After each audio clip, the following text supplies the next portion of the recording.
নমস্কার বন্ধুরা, কেমন আছো তোমরা সবাই? আমি ইশিকা।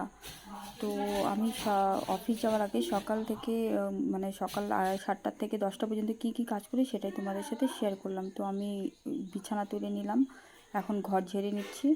ঘর ঝেড়ে নিয়ে এরপরে ঘরটা মুছে নিচ্ছি। তো ঘরটা মুছে নেওয়ার পরে আমি কয়টা কাপড় আছে তো সেটা কেচে নেব। তো ভালো মতন করে সব ঘর বারান্দা যতগুলো ঘর ছিল সবগুলো মুছে নিলাম।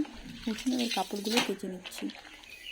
তো এখানে হাজব্যান্ডের কিছু কাপড় ছিল, আমার কিছু কাপড় ছিল। তো কাপড়গুলো কেচে নিই। ভালো মতন করে কেচে নেওয়ার পরে স্নান করে নিলাম। স্নান করে নিয়ে মাথাটা আজকে মুখে একটু ক্রিম মেখে এবার আমি চলে যাবো রান্না করতে। তো রান্না করার আগে সবার ফার্স্টে আমি চা করলাম। বর তো চলে গেছে সকালের কাজে, তো আমি আমার শ্বশুর আর শাশুড়ি তিনজনের জন্য আমি চা করে নিলাম। তো চা করে তিনজনে মিলে চা খেয়ে নিলাম। খেয়ে নেওয়ার পরে ভাত বসিয়ে দিলাম। তো ভাত, কচুলতি আর ভেন্ডি আলুর তরকারি করেছিলাম আমি সেদিন। এটা হচ্ছে পরশুদিন রুটি দিয়ে। তো সর্ষে বাটা দিয়ে ভেন্ডি আলু একটা তরকারি করলাম আর কচুলতি করলাম। এখানে নুন হলুদ দিয়ে দিচ্ছি। কচুলতিটাকে আগে ভাপিয়ে নিয়েছিলাম, তো নুন হলুদ দিয়ে এখন আমি এটাকে ভেজে নিচ্ছি। ভেজে নেওয়ার পরে দেখো আমার ভাত হয়ে গেছে রান্না। তো দেখো এই যে কচুলতি তরকারি আর হচ্ছে ভেন্ডি আলুর তরকারি।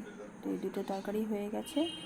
ও আর তারপরে ছিল শুটকি মাছের চাটনি, এটা আগের দিন রাতের ছিল। তো সব কিছু রেডি করে টিফিন নিয়ে আমি বেরিয়ে পড়লাম অফিসের দিকে। 10:30টার দিকে যাই আমি। তো বাড়ি থেকে 10টা 20-তে বেরিয়ে পড়লাম। 10:30টা অফিস টাইমিং। তো বেরিয়ে যে দোকান থেকে আমি বিস্কুট আর কেক নিয়ে নিচ্ছি। সকালে ভাত খাই যাই না, সময় হয় না, তো ওই জন্য ওই বিস্কুট আর কেক সকালে সেটা আমি আর কি ব্রেকফাস্টে খাই, তারপরে করে খাই চলে যাচ্ছি।